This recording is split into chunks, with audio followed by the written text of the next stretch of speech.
Hi everyone. Hi everyone. Today I want to talk about confidence versus self-doubt. How do these two compete against each other? They're antagonists, so they are fighting against each other. Confidence is the ability to try, even in the unknown, stepping into something that's scary, and it's going into the unknown. And self-doubt is about being scared to try, overthinking, and not going into the unknown, and the feelings of helplessness. I want to look at, first of all, confidence, and then we're going to go into self-doubt, and we're going to look at some different techniques that you can use to combat self-doubt. So first of all, confidence, it's not in your personality. You're not born with it. And it's not something that's everywhere. Confidence is something that we have to learn. It's a skill. It needs to be sharpened, and it's situational. So you might be really confident, maybe doing something like I might be confident teaching, but I may not be confident maybe painting. And so there is a difference between the two. So you have to develop the skill of confidence. Now, what I want to look at first of all is looking at the feelings of confidence, like some people believe that if you feel like you can't do something, you shouldn't do it. But feelings are maybe past beliefs that are anchored in your timeline that make you feel something now. So you might have had people telling you that you're not enough in the past that has made you feel that you're not enough now. So what happens is that your feelings can't be trusted all the time. You have to act. You have to act to change your limited beliefs and to develop confidence. So when you try, even though when you try it's scary, and you may not succeed in getting what you want, but you will survive. And when you survive, you will develop more skills to try again, and then you'll succeed. And then you will develop your genes.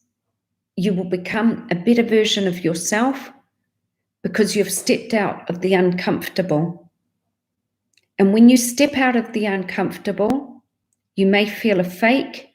You may feel as if you're an imposter, but you go through the feelings of feeling that, because that is where growth occurs. Now, so very quickly, confidence is the decision to try. Self-doubt is about the decision not to try. So if you've got a problem, you will have the solution if you try. And that's where confidence lies. I'll repeat that. If you've got a problem, you will have the solution if you try. A problem's not a problem if you try. Now, let's step into self-doubt. As I said before, self-doubt is about not trying. It's about overthinking. And when you do overthink, you get filled of doubt and you get filled of the feelings of helplessness. And what is helplessness? And how is helplessness contracted or acquired? How is helplessness acquired? Helplessness is acquired in what's called a cognitive bias spotlight. Now, what does cognitive mean? Cognitive is your mental process of gaining knowledge, the mental process of gaining knowledge and comprehension. So what happens is, by overthinking, which is doubt, you're overthinking, that floods your brain, that floods your mind with cortisol, which is a stress hormone. It makes you in that fight or flight mode, but it stops you thinking. It stops you thinking correctly. And so it stops you making a decision to try. And so you get filled with helplessness and you don't step out into the unknown. And so you can't succeed. And so overthinking is self-doubt. And the only way to combat self-doubt is to try, get the feelings of being an imposter, because that's where growth is. And that's where you challenge your limited beliefs of the past and you can become a better version of yourself. In our timeline, we have been recorded. We have had dysfunctional events happen to us throughout our timeline. People telling us that we're not good enough in school, then maybe failing a driving test, then maybe splitting up from a girlfriend or a boyfriend. And so what happens is our brain records these events in clusters, and it goes into our brain and it becomes a way of a network. It's a way of us thinking. That's the way that we think after that. Now, and so something in the present could trigger that in your brain and make you feel the same feelings of the past. Now, the only way to combat those networks or those neurons, the way they're firing, being wired and fired, is to try something new, change your limited beliefs, change the habits, rewire those networks by putting in a whole lot of experiences, new experiences of trying and succeeding. And then you will be able to see things differently and you will feel more fulfilled because you will see that those negative beliefs in the past are not true now. They don't serve you now. And so I can give you an example of mine.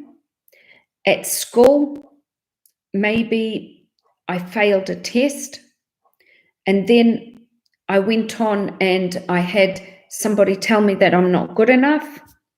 And then I failed later on another test, and then I felt that I was weak and I couldn't succeed. But after at the age of 33, I did my second degree. I went to university and did a degree in psychology. I felt as if I was an imposter and I was going to fail. But slowly I studied hard and I got the grades and I managed to do my degree. And I rewired those limited beliefs into another way of thinking. Now, just to give you an easier example, think of biting your nails. If you bite your nails, people might bite their nails because they're bored, they're tired, they're stressed out, and they just do this for comfort. Instead of doing this, you can knock. And that's a different way of doing a negative habit. So you're knocking, and it's a more positive outcome because you're not ruining your nails. And so after a while, you're going to feel relief in knocking and not eating your nails, and you can change the habit. And so that's what changing a habit is. And you develop confidence.